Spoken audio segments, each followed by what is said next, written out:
Okay, 8.4 is called solving log equations. So basically, there's um, two parts kind of to this. Part one is to solve for x. Um, the problems that I'm going to give you, depending on where x is in your logarithm, depends on how you go about solving the problem. So let's just scan the first two templates and let's show you the three different types of problems there are before we start. Notice where the unknown is located in the first two problems. See where they're located in the first two problems? The x is right there. The base number is given, and the answer is given. We're trying to find the x, which is right here. There are three types of problems you're going to do at the beginning because there's three spots where the x can be situated. So let's look at the next one.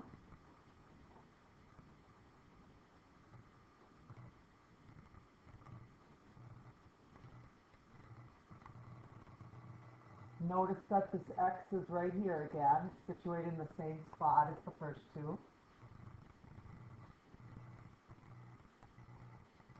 Now, the next problem, remember the x used to be here, now the unknown is here. Just kind of scanning the types of problems you're going to see. And now the last set of problems is the unknown is here. So I'm hoping you can see the difference between the three types of log equations that you're going to do today. The x is moving from the three numerical spots that you can solve for log. And when it moves, you have to learn how to solve them differently depending on where the x is located. So, here we go. Go back to the first one. They're all done pretty much the same way though. If it's in log form, you're going to make your circle and put it into exponential form. So you're going to do that with all the problems. So it's going to be 8 raised to the 4/3 power equals x. Okay, now, how do you solve these types of problems when you have 8 raised to the 4/3 equals x? The good thing is, the first two problems, or the first three problems, the x is alone, but they want you to solve it. So we want you to use base numbers. So we want you to change the 8 to 2 to the 3rd from that little chart from a couple sections ago. And then you raise it to the 4/3 power equals x. I know a calculator can give you the same answer.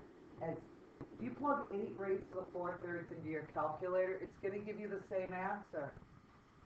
But I teach college algebra, I teach calculus, and I know that the higher level you go, you can't depend on the calculator. So how do you solve this without a calculator? You change your 8 to 2 to the 3rd, you leave it as 4 to the 3rd. Bases are the same, you multiply your exponents.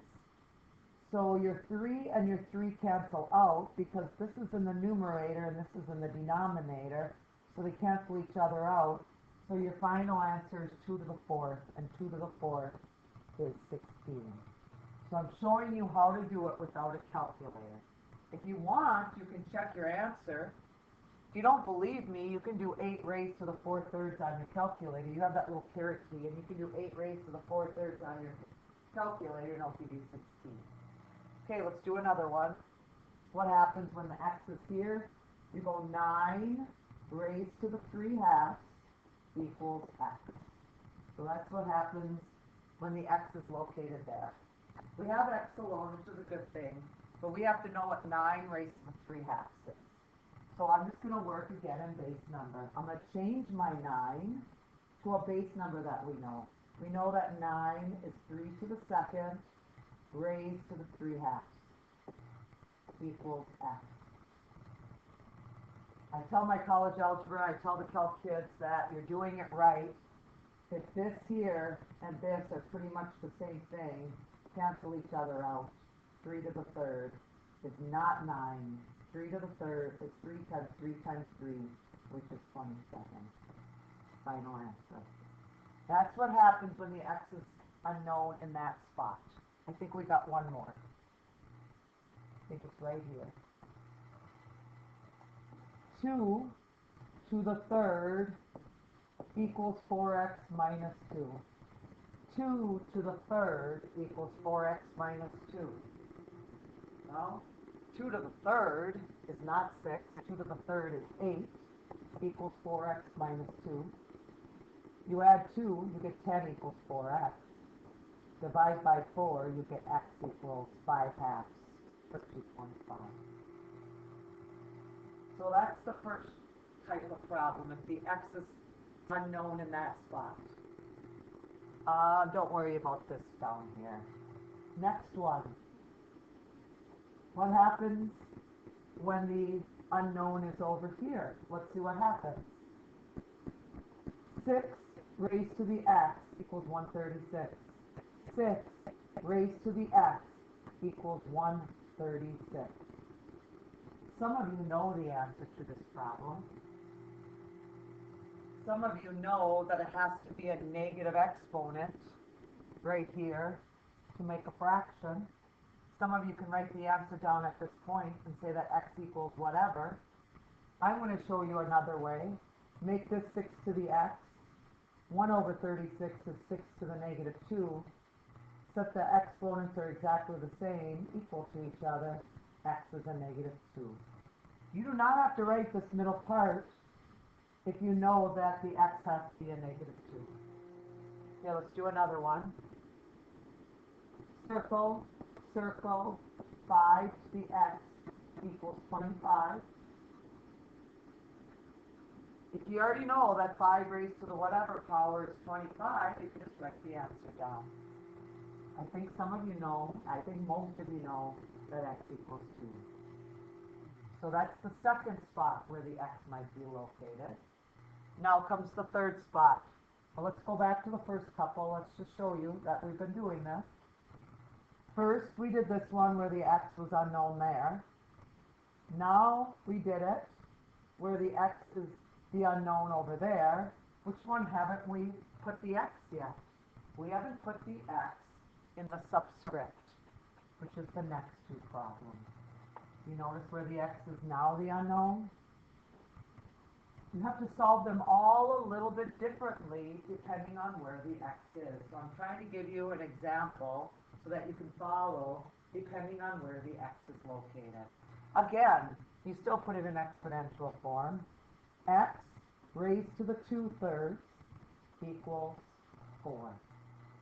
X raised to the 2/3 equals 4. This one is very similar to the first way I just taught you. So you kind of have to remember the steps. So in order to get rid of the 2/3 on this side, I'm going to multiply both sides by the reciprocal. It's okay if you do it to one side and you do it to the same thing to the other side. All I did was multiply by the reciprocal of my powers, because when you multiply by the reciprocal of 2/3 times 3/2, they cancel each other out because they're reciprocals of each other, and you get an x left here. Again, your calculator can tell you what 4 to the 3/2 is, but I don't want you to do it that way, because I have to teach you to higher levels. I want you to change 4 to 2 to the second raised to 3/2. How do I know I did it right? This is in the numerator up in the numerator, and this is in the denominator up in the numerator, and they cancel each other out. So the final answer is 2 to the 3rd, which is equal to 3. Okay, once again, let's do another one. X raised to the 1/2 equals 3. I want to get x alone. How do you get x alone? You're going to raise each side to the reciprocal of 1/2. The reciprocal of 1/2 is 2. These two cancel each other out because they're reciprocals of each other. So x equals 3 to the second is equal to final answer. So I gave you two of each of them to give you an idea of where the x is located. And you can use your notes to help you with your homework depending on where the x is located. The last part of the assignment is this. What happens when you have a log on both sides of your problem? What happens when you have a log on both sides? You can't put it into that circle and put it into exponential. There's a rule in math. It's right here. If there's a log of b on both sides, you can just set x equals to y. So if you see that there's a log of 4 and a log of 4, all you say is, well, x minus 3 must equal 5.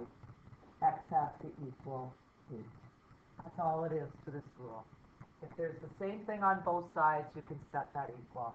I'm going to worry about that one later. I'm going to come back to it. I'm going to do this last one down here. Again, you see that a log of 6, set them equal to each other. Subtract x, you get x equals a negative 3. Okay, the last one. Wait for this last one. You see that both are log of both sides. You set them equal to each other. X squared equals a negative 6x minus 8. Okay, you got to learn how to solve a quadratic equation again. How do you solve an x to the second? You bring everything over to one side and set it equal to 0. Factoring doesn't go away.